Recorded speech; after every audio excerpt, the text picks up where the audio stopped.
Pero arrancamos, estamos listos. Mate, termo, Iván Carrino. Iván, este gobierno...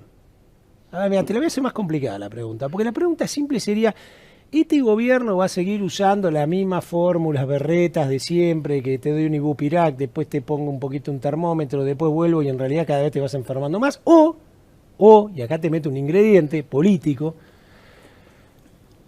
pueda tener... Este es un país peronista. Mal que te pese, es un país peronista, como diría el general, al final todos somos peronistas, más es más o menos, es decir, respondemos a esa lógica. Cuando aparece alguien como Alfonsín, eso nos hace ruido y no se lo banca. Cuando aparece un tipo como De la Rúa, bueno, explota. Cuando aparece Macri, casi como que se lo deja terminar para que venga el recambio, pero es un experimento que a la sociedad no le anduvo y posiblemente, qué sé yo, para volver a conformar otro Cambiemos cuesta. Entonces, sobre base de ese escenario, me parece que lo que tenemos que asumir es cómo hacemos para estar mejor con lo que tenemos. Tenés la ficha. Entonces la pregunta es, los peronistas, y acá voy a poner el gobierno de Menem, ¿no tienen la audacia y la capacidad política, ¿no?, de decir esto es progresismo y te contrato a vos en el Ministerio de Economía? Me parece, pero está Iván Carrino, no, pero es un progresista que piensa en el pueblo. A la miércoles nadie habla más. ¿Cómo ves ese ingrediente en medio de la economía? Bueno, es muy interesante la pregunta, es además muy compleja porque tiene que ver con la realidad política, con la política económica, pero en el marco en el marco de unas restricciones que son políticas y que también son culturales, sociales, de ideas. De valores como país. Exactamente. No pagar la deuda ahí, flaco, si no se paga, no importa. Y además dentro del peronismo, mira, justamente parece que ayer Merkel, esto trascendió, no es que sea oficial, pero Merkel parece que le preguntó a Alberto Fernández. ¿Qué es el peronismo? Bueno, Alberto, y le dijo, ¿el peronismo es de izquierda o es de derecha? Claro, y parece que Alberto, ¿viste?, hizo como las 7 piruetas, porque no sabía qué decirle. Bueno, pero vos ves las imágenes, izquierda, ¿no? vos ves las imágenes y lo ves. A esta señora, que es un monumento de alguien duro, etcétera, una Margaret Thatcher de la modernidad. Ya ves, alegre con él, que esos símbolos son imágenes, ¿viste? Ahí lo ves un tipo serio, hablando con... Bueno, de hecho, digamos, yo veo esta gira de Alberto Fernández, y ahora igual quiero retomar el tema, pero Merkel, Macron, Israel, el rey de España. Bueno, Macri hacía lo mismo, el G20 acá, estaban los mismos personajes, o sea, en ese sentido, digamos...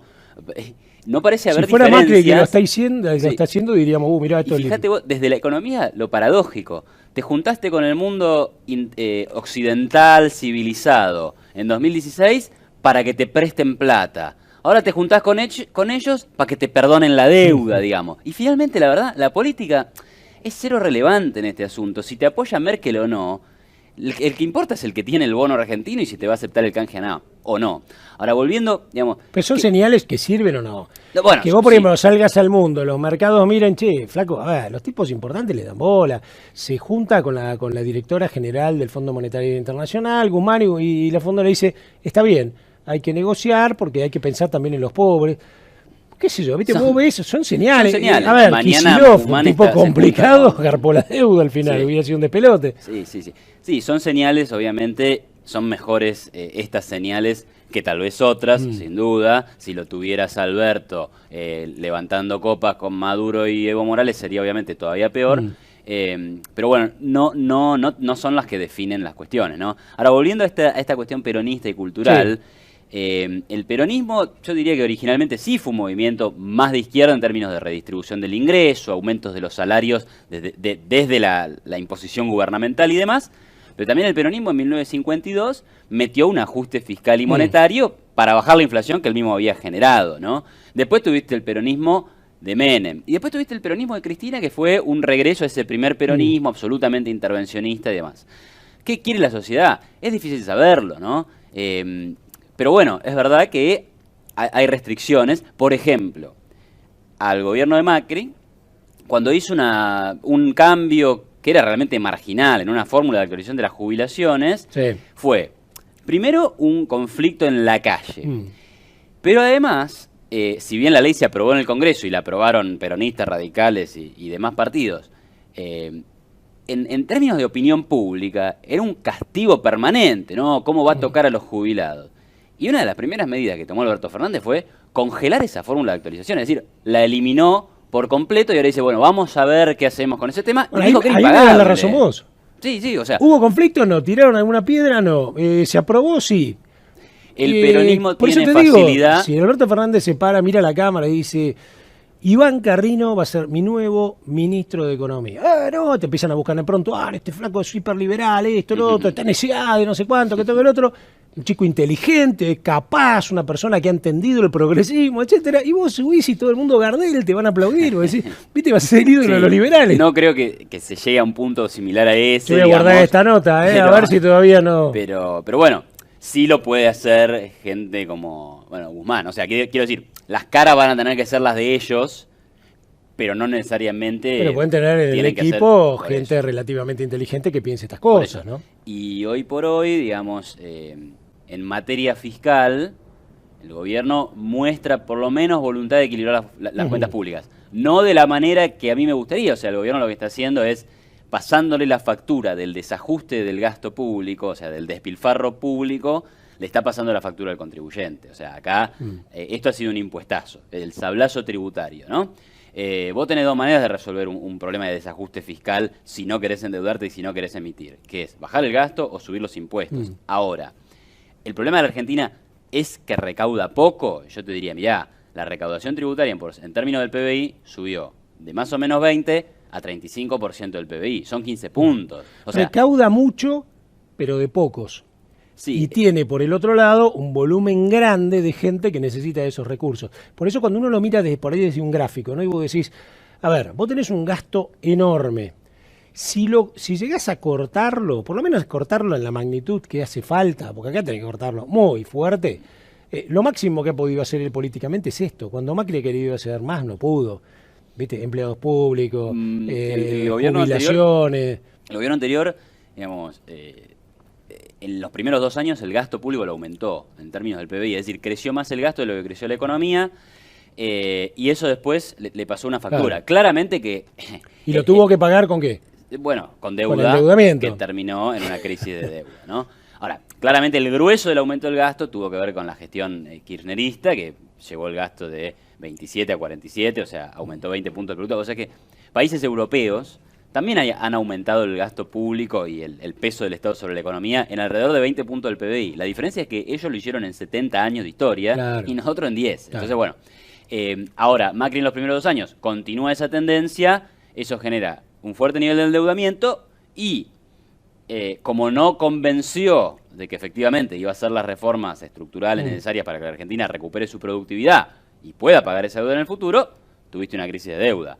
Ahora, frente a la crisis de deuda, y acá viene la diferencia con el nuevo gobierno, frente a la crisis de deuda, el macrismo dijo vamos al fondo, y el fondo nos va a imponer un programa de austeridad, que es menos austeridad que la que tenés si entras en default, ¿no? Claro, porque si entras claro. en default, chao, digamos, no te presta nadie más, estás al horno. Bueno, este ¿qué puede gobierno ser dice... su programa de austeridad? ¿Hasta dónde llegará el límite consensuado entre ambos? Porque este Fondo Monetario me parece que es un fondo un poquito más progre de lo que eran los anteriores, que venían, ¿te acordás? Y te auditaban y eran bien ortodoxos. A veces un poquito más y entiende algunos mensajes también de la política. Por eso es que la directora general dice la palabra pobres, ¿no? Mete en su discurso, su síntesis, y dice vamos a renegociarla, etcétera, teniendo en cuenta que este gobierno tiene que sostener la pobreza, algo por el estilo, ¿no? Entonces, pero lo mismo decían cuando estaba Macri. Ok, pero ¿por dónde podrá pasar ese, digamos, ese ajuste consensuado? ¿Vos por dónde ves? ¿Qué variables puede ser que te van a pedir que gastes menos? Hoy por hoy no parece haber una cosa consensuada, es más, digamos. Es más, el gobierno de Fernández hizo más de lo que hubiera pedido el Fondo Monetario. O sea, el Fondo Monetario arregló con Macri que los impuestos a las exportaciones, es decir, las retenciones, iban a ser más o menos 10%, ¿no? Porque era un dólar, 4 pesos sobre cada dólar exportado, que como el dólar estaba en 45, eran más o menos 10%. Hoy estás en la soja 35, maíz 15, o sea, se ha aumentado esa presión tributaria más de lo que pidió el fondo. Pues es que con Macri la soja cuando Macri lo impone, que eran 4 pesos y el dólar valía 40, para el maíz era más o menos un 10%. Para el maíz, para el trigo, para la soja creo que era cercano a un 28. Era 18 más 10, que te representaba más o menos esos 4 pesos, claro, en 40 pesos por dólar. Pero hoy es 30, 12, 12. sea, si miras la película real de ese momento con ese tipo de cambio, y hoy, en realidad, la cuenta número más, número menos, el otro te daba 28, te da 30, O sea, el otro te daba 10 y te da 12, ¿no? Lo que está pidiendo Alberto Fernández es llevarlo al 35, 15, pero todavía no. Ahora, lo que pasa es que, bueno, después lo que hubo fue que como eran pesos, vos en vez de 40 tenías 60. Claro. Entonces ya no era 10% la influencia. Se había licuado mucho. Claro. Eso, Entonces, sí. claro, pero en realidad la realidad era que momento a momento son 2 puntos. Se había licuado. Bueno, pero también está eso, ¿no? Digamos, el exportador, digamos, habría una manera de interpretar esto que es, bueno, ¿por qué exporta a la gente? Bueno, vos tenés un negocio que cobra en dólares un poco para prevenirte del riesgo argentino, ¿no? Sí, sí. Entonces, si el riesgo argentino efectivamente se materializa, es decir, la gestión, el gobierno argentino o el Estado argentino tiene que hacerse cargo de la brutal devaluación de 45 a 60, ¿no? O sea, digo, ¿y por qué pasó eso? Bueno, porque entró un gobierno que no generaba confianza. ¿Qué se les ocurre? Cobrarle al único que en medio de esa debacle pudo sacar la cabeza por arriba de los demás. ¿Pero por qué? Bueno, porque tiene un negocio de exportación. Ahora, le pusiste las retenciones, que se las subiste poquito, le pones el cepo. El cepo es tremendo para cualquier exportador. Sí, tenés un 9,85 y estás vendiendo 60. Por eso. Sí. Entonces, ¿de dónde querés que venga una recuperación económica si a los poquitos que en medio de semejante crisis caen mejor parados, no, vos le das también? Ahora tengo una pregunta, ¿no? Extrapolando a futuro, este es un juego de imaginación que por supuesto puede tener un toque muy subjetivo, personal, esperanzado, no esperanzado, ¿no? Pero vos mismo me dijiste hace un rato, ¿no? Hicieron más ajuste que el Fondo Monetario Internacional. Salieron al mundo a pedir disculpas por no poder garpar y dar sus explicaciones. Los que fueron, cierta imagen tenía, Guzmán, te puede gustar o no, pero un tipo que venía de la mano de Stiglitz puede no gustarte filosóficamente, porque es un tipo respetado académicamente. Alberto Fernández me parece que no es Cristina. Te puede gustar o no gustar, pero creo que tiene una habilidad política que incluso, te guste o no te guste, me parece que es mayor a la de Macri. Macri me parece que políticamente era más sencillo, ¿no? Era más... Probablemente. Pero me parece, Sí, ¿no? no, Este me parece que es un tipo con mucho más cancha política, cómo me sonrío, cómo te agarro, qué te digo, cómo te juego, cómo te argumento, vos lo dijiste al principio, ¿no? Entonces, en ese juego de imaginar un poco los futuros, Kicillof, a ver, si hay un tipo, vos que sos economista y eres economista, que viene, ese sí, viene bien sesgado y con esa impronta kirchnerista, ¿viste? Que no es lo mismo que peronismo. El tipo al final tuvo que tomar la sopa y le han dicho, Gaucho, negociá, pagalo, arreglátela porque nos vas a meter un despelote bárbaro.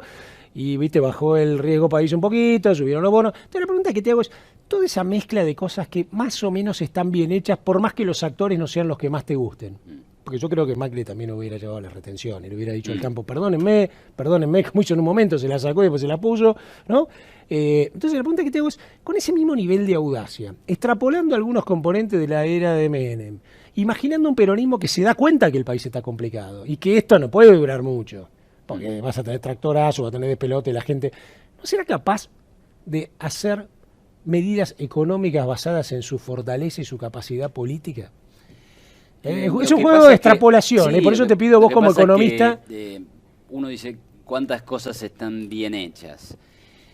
Y, digamos, no sé, o sea, vos hoy tenés un cepo duro...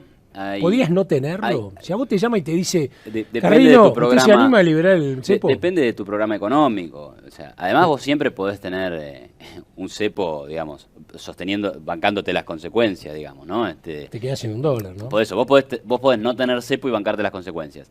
Que no sé si son quedarte sin $1, porque si vos tenés tipo de cambio libre, el precio ajustará y no la cantidad de reservas. Lo que pasa impactan los precios? Sí, claramente. Macri no lo quería subir al dólar, estaba desesperado. Obviamente, si sube el dólar vas a tener problemas de corto plazo con el tema precios, sin duda. Pero a lo que voy es, para evitar esa suba del dólar, lo que tenés que hacer es generar una confianza con un plan económico que diga, miren muchachos, ustedes dudan de que yo les pueda pagar la deuda, voy a hacer el ajuste para poder pagarles la deuda. Ustedes tienen miedo de que la inflación se desmadre, el Banco Central es independiente. Bueno, tenés que hacer políticas que convenzan a los mercados para generar confianza. Entonces, ahí viene la ventaja de tener un tipo de cambio libre. Esa amenaza permanente de que si no haces las cosas bien va a subir el dólar. No puede ser que venga después... Vos anulás ese mecanismo, ¿me entendés? Estando a 60 días, por ahí, sí, vos lo mirás como un planificador macroeconómico.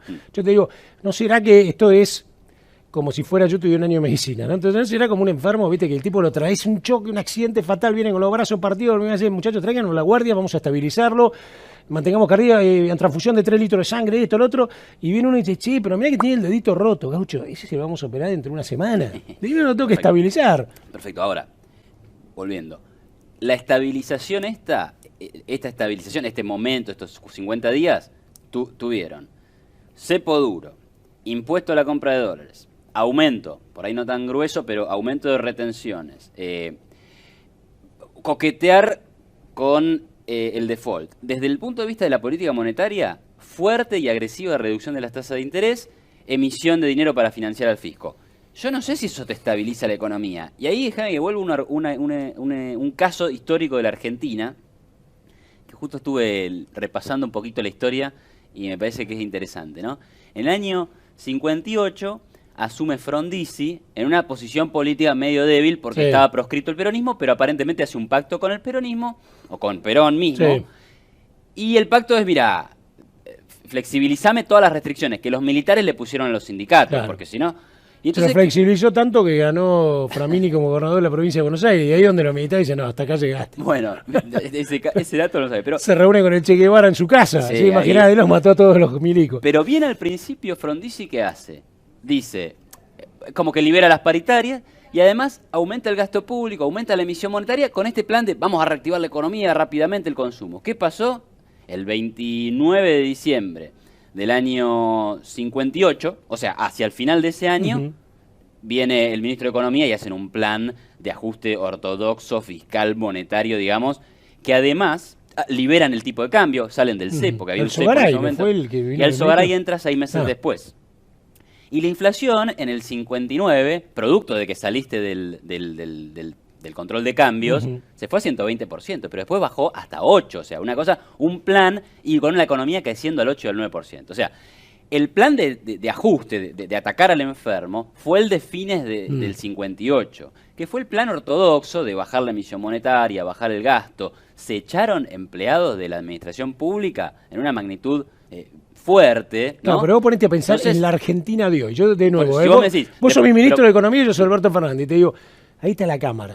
Si le decimos, hay 4.4 millones de empleos públicos, 3.8, una cosa así, vamos a rajar 1 millón, que son lo que metió Cristina. ¿Vos qué te parece que pasa? No puedes venir acá, pero caminando. Macri no pudo... No te olvides que en ese momento, año 58, la clase media era más grande, ¿no? Todos éramos más o menos clase media, ¿viste? Hoy en día tenés una clase media muy chiquita, segmentada en alta, mediana, baja. Una clase baja muy complicada. Vos hoy tenés 30-40% de pobres, ¿no? En ese momento no había tanto. O era una pobreza que se podía llevar, ¿ves? Una pobreza de encontrar gente morfando en un tacho, ¿no? Sí, ¿Cómo haces eso cuando vos tenés que vincularlo? Por eso yo te decía al principio de la nota, la economía vinculada a la política y al clima social, a la opinión pública. Solo puse lo del empleo público, digamos, como un ejemplo de no, pero el gasto público pasa por ahí, por jubilado, o por subsidio. Mirando hacia adelante, tal vez el desafío de Fernández sea la cuestión fiscal, ¿no? Y si vamos a una contención del gasto público que te genere superávit primario, bueno, eso va a ser bueno. ¿Para qué? Para negociar la deuda y para eventualmente prevenir crisis futuras. Ahora, Alberto Fernández suele decir cuando le preguntan por este tema, a mí no me hablen del superávit fiscal, porque de los últimos 50 años solo hubo 4 años de superávit que fueron cuando goberné, cuando estuve yo. Ahora, eso es cierto, pero también es cierto... Sí, tuvo un viento de cola bárbaro, le dejaron el tipo de cambio normalista, le hicieron la bruta devaluación, le dejaron la estructura... Claro, también es cierto que ellos encontraron un superávit de 4 puntos del PBI y cuando él se fue, el superávit era negativo. O sea, ya estábamos en déficit y un déficit fiscal que nunca se recuperó. Entonces... el juego ese, o sea, no vale tanto el argumento, porque en realidad el superávit ese que vos decís que estaba en tu gobierno, te lo consumiste todo. Entonces, el desafío, ¿cuál será ahora? Sostener un superávit primario que te permita pagar la deuda, pero mantenerlo en el futuro. ¿Por qué? Porque vos no querés endeudarte más, no querés emitir para no generar inflación. Esa es la clave. Si vamos hacia eso, tal vez la economía que está tan cargada con impuestos no crezca fuerte, no se recupere de manera fuerte. Pero por lo menos... vamos a generar un entorno macroeconómico de una menor inflación, ¿sí? y menos riesgo de tener una crisis de deuda. Eso podría ocurrir, pero hay que ver si esto efectivamente pasa, ¿no? Si toman este tipo de medidas. Te hago las dos últimas. Una, estuvo hace poquito Javier Milei. Y él decía, no, yo lo que quisiera sería ser presidente del Banco Central de... Vos lo has escuchado decir, sí, ¿no? Sí, claro, para terminar, para eliminarlo. Para eliminarlo, ¿no? Entonces, bueno, vos que también sos un libertario y...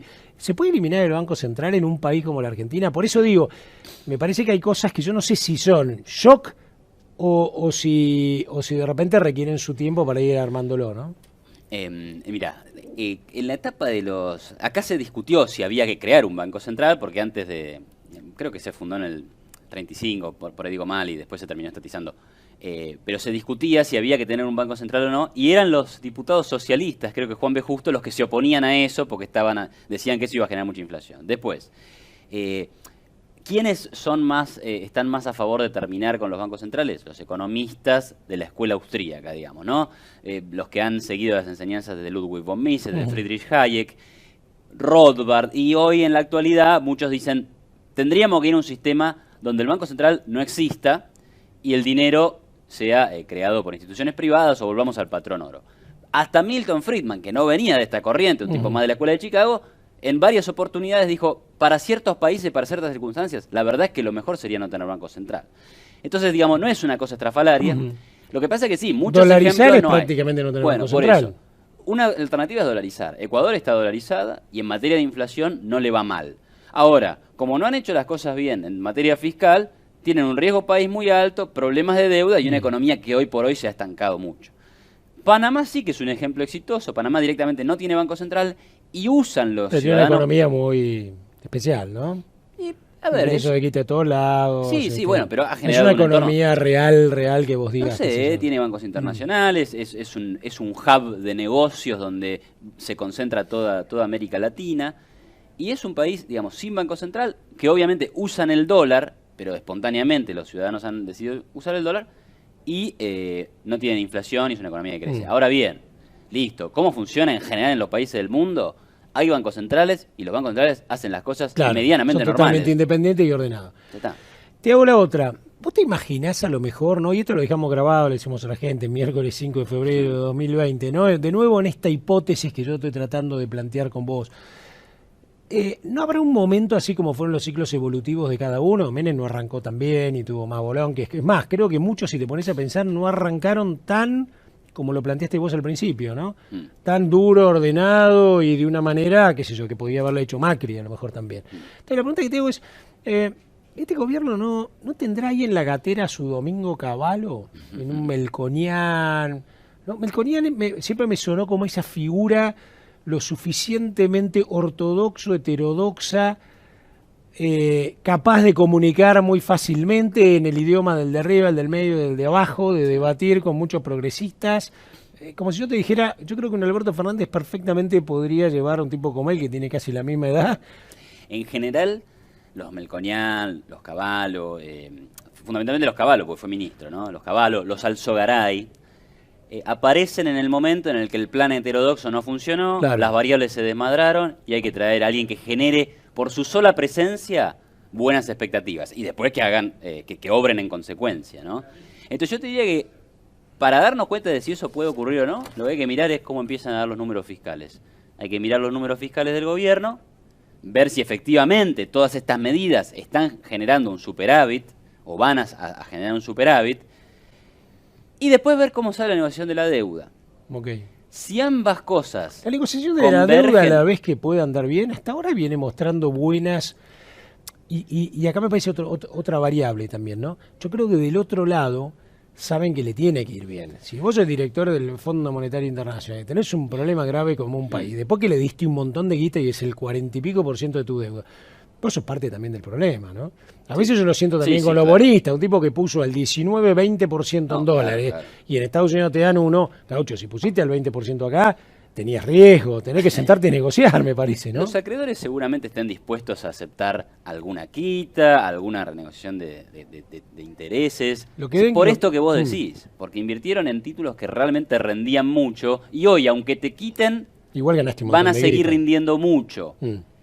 Ahora, que no nos pasemos de rosca queriendo imponer quitas exageradas, porque también hay exceso de liquidez en el mundo y los tenedores de bonos están dispuestos a esperar, digamos.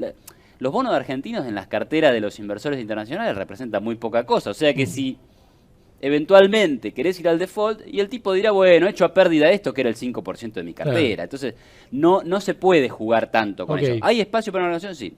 Entonces, si sale bien y los números fiscales son positivos, por ahí no se te desmadra la cosa.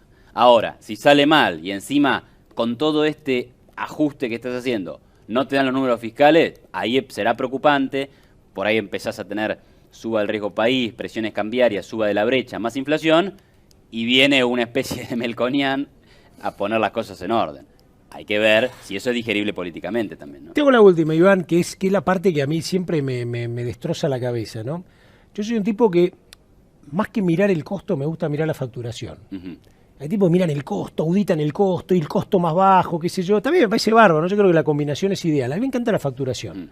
Me encanta pensar en tener más clientes, vender más y vender productos de más valor, ¿no? Entonces, lo que yo he notado en la Argentina, incluso en la de Macri, en la Macri por ahí hemos logrado lo que llamamos el boom ganadero, ¿no? Cuadruplicar las exportaciones de carne, mejorar el valor, duplicar la producción de maíz, de trigo. Hemos logrado alguna de esas cosas, pero no sé si hemos logrado duplicar la cantidad de turistas que vengan a Argentina, duplicar la facturación de ese turista en la Argentina, haber logrado duplicar la cantidad de empresas, duplicar la cantidad de pymes, duplicar la cantidad de emprendedores, duplicar la cantidad de agregados agrícolas o agregados en distintos lugares o embajadores bien comerciales exportando en la Argentina.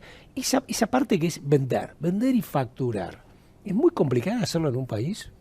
Para que vos digas, a ver, el sector agropecuario te puede dar 26.400 millones de dólares. Fenómeno. Gaucho, esto es el 60%. ¿Cómo generamos es clave otros 100.000 millones? Es clave que la cosa pasa por ahí. O sea, es clave que la cosa pasa por que los exportadores exporten más, que venga más turismo, que las empresas fabriquen más para el mercado interno y para vender afuera, que haya más producción de bienes y servicios para la economía. O sea, sin duda esa es la clave, así crecen los países. El tema es que para eso vos necesitas inversión. Y para la inversión necesitas ahorro. Los argentinos no ahorramos y lo que ahorramos lo ahorramos afuera del país. ¿Sí? Ahora, con la capacidad instalada que vos tenés hoy, porque viste siempre aparece la palabra inversión, entonces inversión representa confianza país, qué sé yo, y vos decís, che, con todo este de pelote nadie va a traer guita por 4 años. Entonces estás en un círculo vicioso. Entonces la pregunta es, ¿no tenemos capacidad operativa? ¿Qué sé yo? Yo acá adentro tengo capacidad operativa para tener, qué sé yo, 10 personas más. Ahora siempre digo, en la Argentina tener una persona es un potencial conflicto laboral, carga social, un monstruo, ¿viste? Por eso, o sea, entonces que no lo podés pagar con el rendimiento. Incluso reactivar tu maquinaria, la que tenés ahí abandonada, implica tener un horizonte futuro de estabilidad, reglas de juego. O sea, finalmente la discusión siempre es esa, digamos. Yo te iba a ir por el lado de tiene que venir el ahorro del exterior para financiar inversiones y que entonces la economía empieza a crecer. Cosa que nunca ocurrió en la Argentina, ¿no? Bueno, por eso. Porque cuando viene también, no sé por qué, pero al final lo aceptamos para que venga a tomar tasa del 17% en dólares y números. Lamentablemente es así en cualquiera de los gobiernos. O sea, pero pocos vienen a decir, che, voy a poner mucha guita para que la Argentina facture más. Pero esa es la clave del progreso y aplica a los grandes capitales que vienen de afuera o aplica al empresario de acá que dice que tiene una fábrica y que tiene 2 máquinas que no las está poniendo en marcha porque no tiene consumidores. Ahora, ¿cuándo vas a reactivar la máquina esa? Cuando tengas un horizonte de futuro claro, cuando tengas un riesgo país más bajo, porque si no, ¿qué crédito vas a tomar? A ver, digamos, no podés ir a tomar crédito cuando el riesgo país es 2.500 puntos, porque la tasa en pesos es 70-80%. Y por más que el Banco Central venga y diga, no, yo ahora voy a poner una línea de crédito subsidiado, eso no sirve, eso es poca cosa. Con eso vos no reactivás un país, no sirve para nada. Que además, encima es una situación totalmente, digamos, discrecional, ¿no? A quién le das el crédito, a quién no, el gobernante se va a poner a decir qué máquina tiene que funcionar y cuál no. O sea, encima tiene esos problemas, ¿no? Pero lo que hay que hacer es que la macroeconomía tiene que ser estable. Y eso quiere decir que tenés que inspirar confianza. Claro. E inspirar confianza en un numerito es el riesgo país. Tenemos que ir a un riesgo país. En máximo 600. 300 puntos. 300 puntos. Para estar parecido a Brasil. Digamos. Entonces el desafío es enorme, ¿no? Enorme.